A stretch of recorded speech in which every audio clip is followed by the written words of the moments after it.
강요미수 혐의로 구속 기소된 이동재 전 채널A 기자의 재판에 증인으로 출석한 이철 밸류인베스트 코리아 전 대표가 이동재 전 채널A 기자와 연결된 검찰 고위 인사는 한동훈 검사장이라고 직격탄을 날려버렸습니다.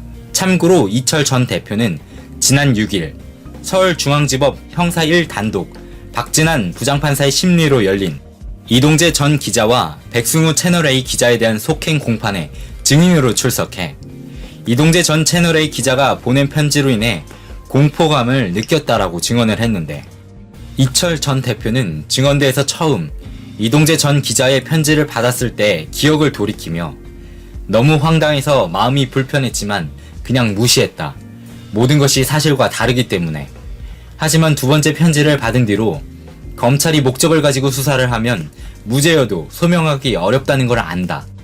또다시 구렁텅이에 빠진다는 생각이 들었다며 회상했습니다.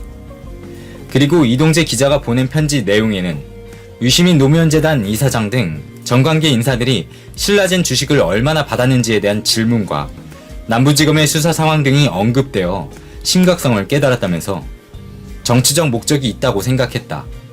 검사가 관련된 게 확실하다고 판단했다. 라고 강조했습니다.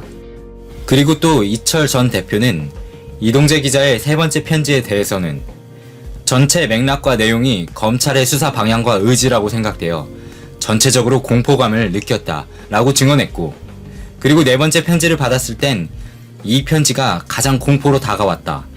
대표님, 혼자 짐을 지고 가는 건 가혹하다. 가족들도 벌받을 것. 이라는 편지 내용에 대해서는 내가 어떻게 이용당할지를 전반적으로 느낄 수 있어 공포감을 느꼈다 라고 이렇게 토로했습니다. 또한 이철 전 대표는 허언이 아니라 사전에 치밀하게 준비됐다는 인식을 받았다. 편지를 보낸 게 채널A 현직 기자가 맞고 검찰과 관련이 있다고 보니까 구체적으로 확인됐다고 생각했다. 라며 당시 편지를 받았을 때의 상황과 심정을 얘기했습니다. 그리고 이철 전 대표는 이동재 전 기자와 연결된 검찰 고위 간부가 한동훈 검사라는 이야기를 변호인인 이 모 변호사를 통해 들었다면서 이 말을 듣고서 더 겁을 먹었다고 강조하며 고위 간부면 남부지검장이 한계였는데 한동훈 검사장이란 이야기를 듣고 아득했다, 거의 패닉 상태였다라며 당시 엄청나게 느꼈던 공포심을 그대로 드러냈습니다. 그러자 검찰은 한동훈 검사장이랑 연관됐다고 생각했는데 구체적으로 어떤 불이익을 가할 것이라고 생각한 거냐 라고 질문을 했는데, 이에 대해 이철 전 대표는 저의 진술을 받아 그 진술을 갖고 유력 정치인 소탕에 세울 것이다, 그런 생각이 들었다 라고 밝혔습니다.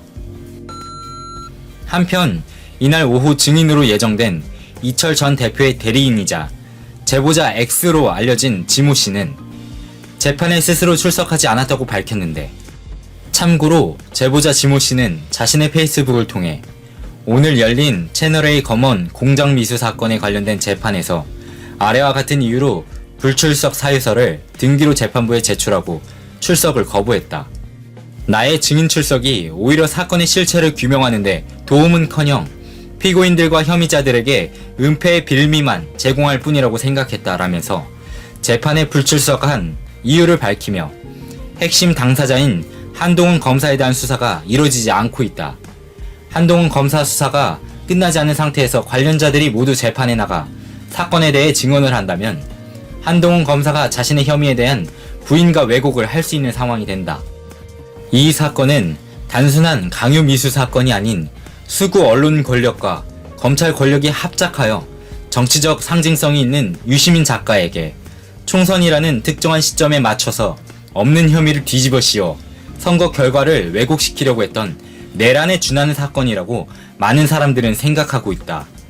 그런데도 핵심 당사자인 한동훈 검사에 대한 수사는 이루어지지 않고 있다.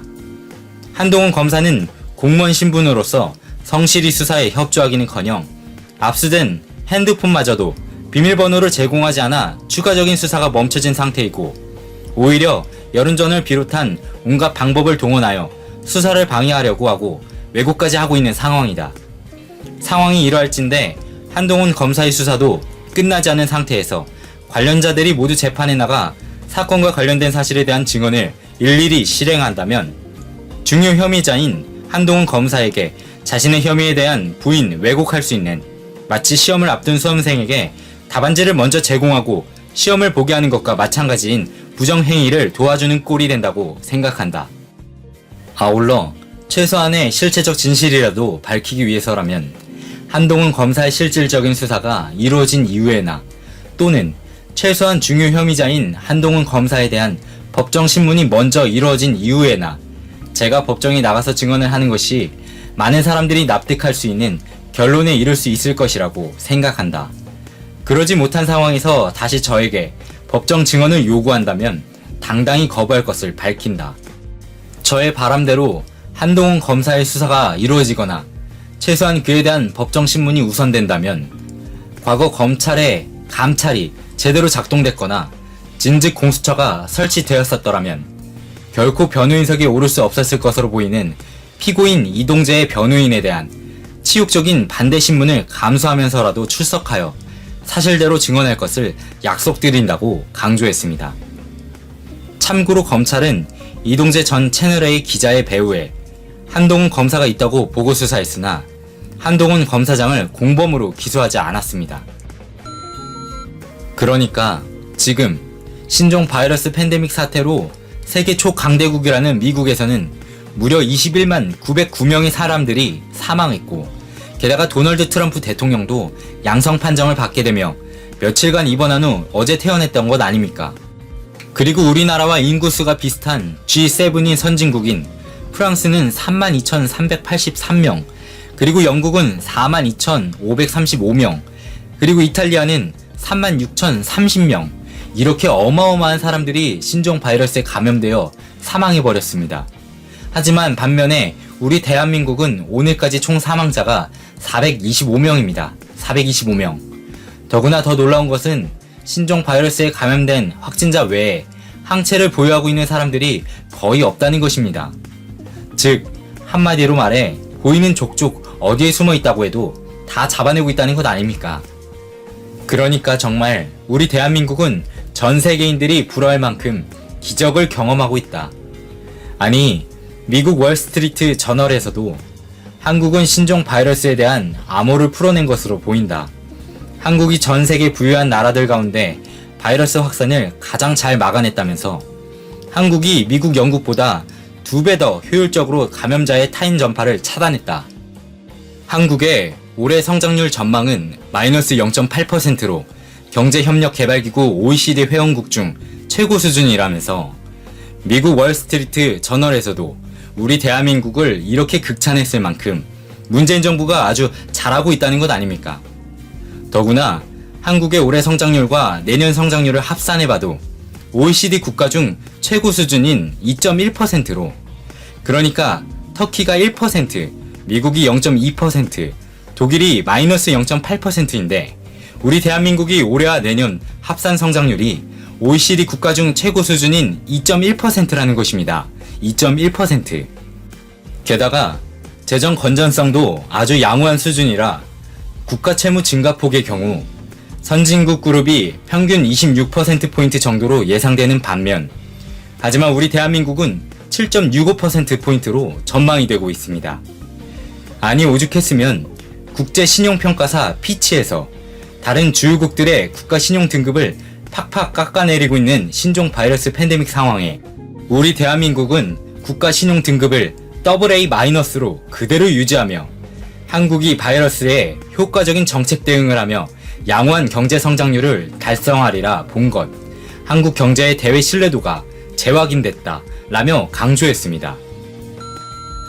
그러니까 이렇게 아주 일을 잘하고 있는 문재인 정부를 끌어내리려고 유시민 이사장에게 누명을 덮어씌워 정치 공작을 하려고 했었다면 그건 정말 절대로 용서해서는 안 되는 일 아닙니까?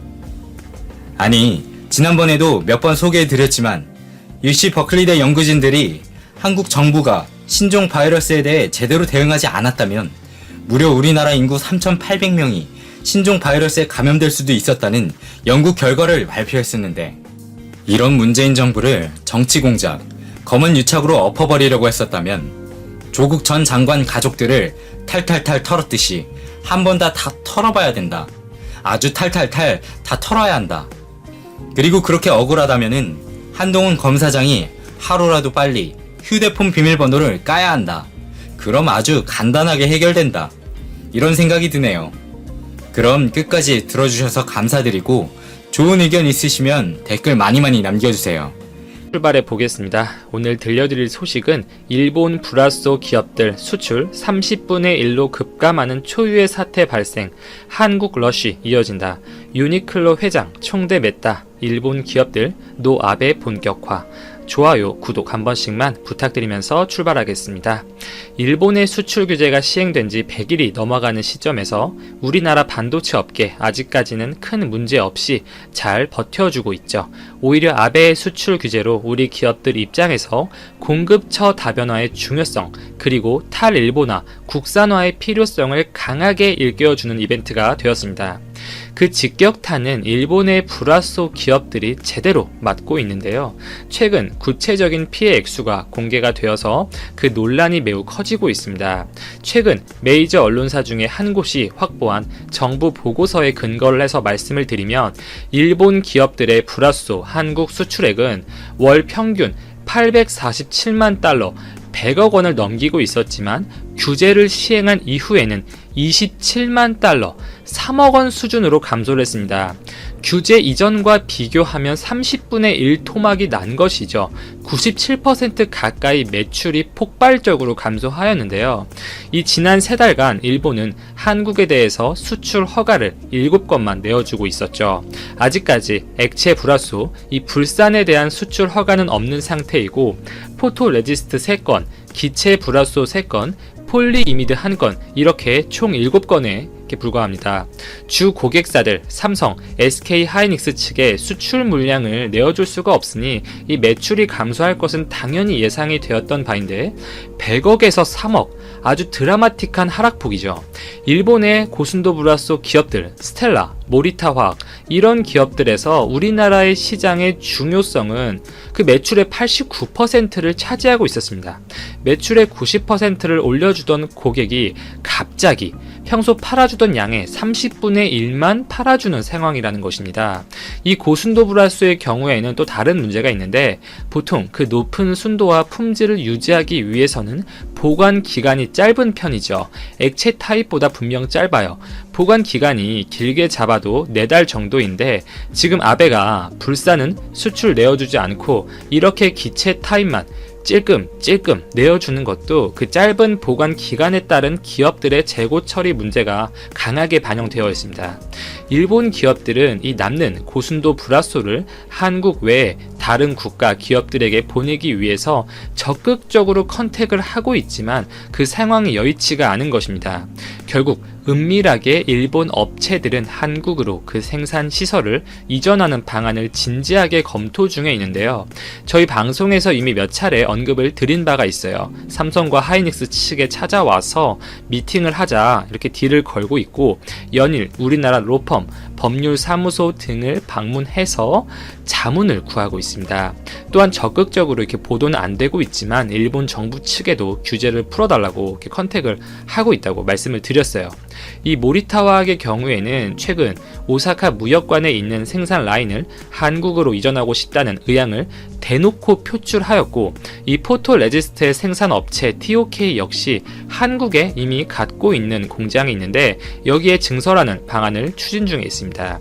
이렇게 생산 라인 이전, 한국 공장 증설을 문의하고 추진하는 일본 업체들은 정말 많으며 예상보다 훨씬 심각한 타격을 입고 있는 것이죠. 자, 수출 규제 시행 초반에만 하더라도 당장 우리나라 기업들이 바로 무너질 것처럼 여론에서 이렇게 몰이가 되었지만 실제로 현 시점에서 이 일본의 기업들이 대체 우회로를 확보하지 못하고 있고 그 차선책으로 한국으로 들어오겠다고 줄을 서는 상황이 연출이 된 것이죠. 자, 일본 기업들 입장에서 생각을 해보면 한국에서 공장 짓고 한국에 있는 생산 라인 다듬고 증설하고 인력 한국에서 새로 뽑고 이게 얼마나 귀찮은 일이겠습니까? 추가적으로 돈도 많이 들겠죠. 일본 기업들은 당연히 이 이 아베의 수출 규제를 타개할 플랜 A로 무조건 다른 국가 기업들에게 이 본인들 제품 사용해달라 이렇게 우회 수출로를 확보하려고 했을 거예요. 한두 달 이렇게 컨택을 했는데 그게 여의치 않으니까 지금 플랜 B, 우리나라로의 입성을 가속화하고 있는 것이죠. 우리나라로 많이 들어와서 공장 많이 지어주고 일자리 많이 늘려주고 그랬으면 좋겠습니다. 자, 반면에 우리나라 기업들 어떻죠? 삼성전자는 이미 내년 초에 웬만한 난이도가 높은 공정이 아니면 브라소 일본에서 받지 않겠다고 했죠. 하이닉스도 비슷한 스탠스를 보여줄 것입니다. 디스플레이 업계는 어떻죠? LG 디스플레이 이미 브라소 100% 국산화 성공했다고 보도가 나왔어요. 아무래도 이 정말 높은 순도의 브라소가 들어가는 공정이 없다 보니 예상보다 빠르게 다른 기업들보다 일찍 국산화를 달성했습니다. 이 삼성 디스플레이 역시 지금 최종 테스트에 이렇게 공급처를 바꿔서 이렇게 도입 중인 상태이고 이렇게 제품 바꿔서 테스트하고 그 결과에 맞춰서 이 생산 라인 세팅을 하면 그걸로 끝입니다.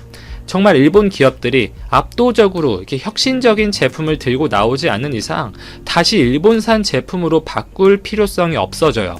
그리고 일본 기업들 입장에서 이렇게 삼성이나 하이닉스 측에 원료 공급하고 공급받는 제조업체들에서 직접 그 원료 가지고 현장에서 공정을 돌리겠죠. 그러면서 이 원료에 대한 장점, 단점들에 대한 피드백을 받고 있어요.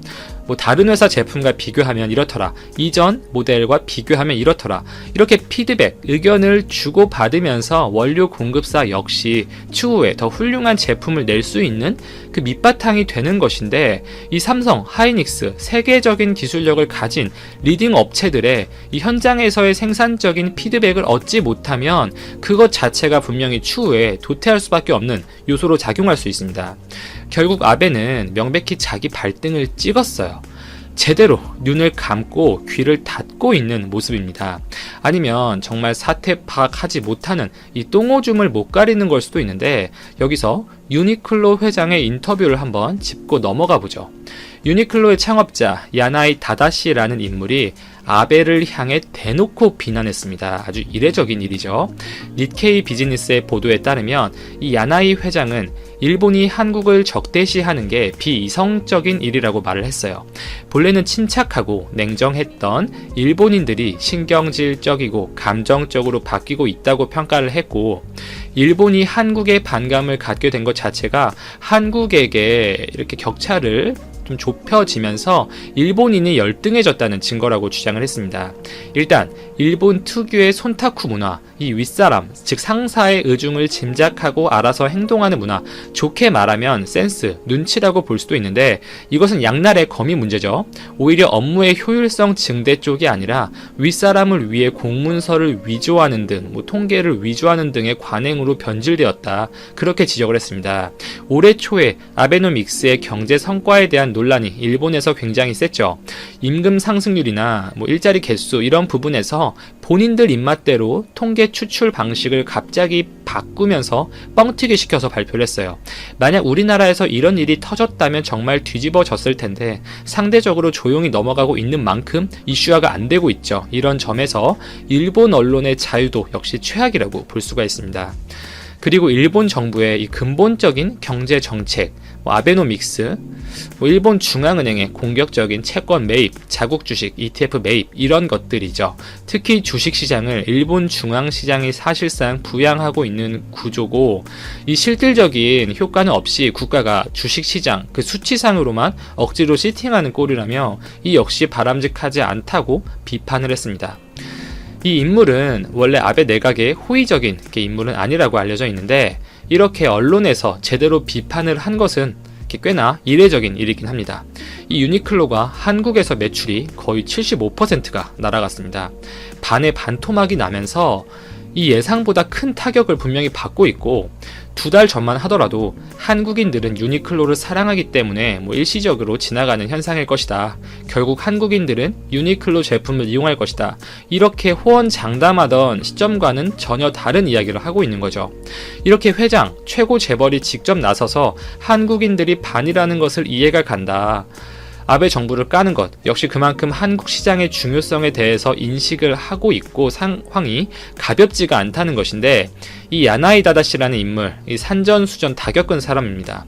의류 업체들에게 있어서 생각을 해보면 그 가을 겨울 시즌이 정말 중요해요. 이 기본적으로 코트, 니트 등의 단가가 센 의류 등을 판매하는 시즌이고 이익이 크게 나는 계절입니다. 제품 단가가 높고 이익이 클 수 있다는 것은 바꿔 말하면 재고가 많이 남게 될 경우 그만큼 타격, 손해도 크다는 거죠. 지금 유니클로 세일 하잖아요. 이 가을, 겨울 시즌 돌입했죠. 한국 불매 운동이 현 상태로 쭉 이어지면 이 겨울 시즌에는 똑같은 강도로만 진행이 되더라도 여름 시즌보다 훨씬 더 크게 손해가 날 수밖에 없습니다. 즉 이번 가을 겨울 시즌에 한국 시장에서 조금이나마 반등을 하기 위해서 이렇게 한국인들이 듣고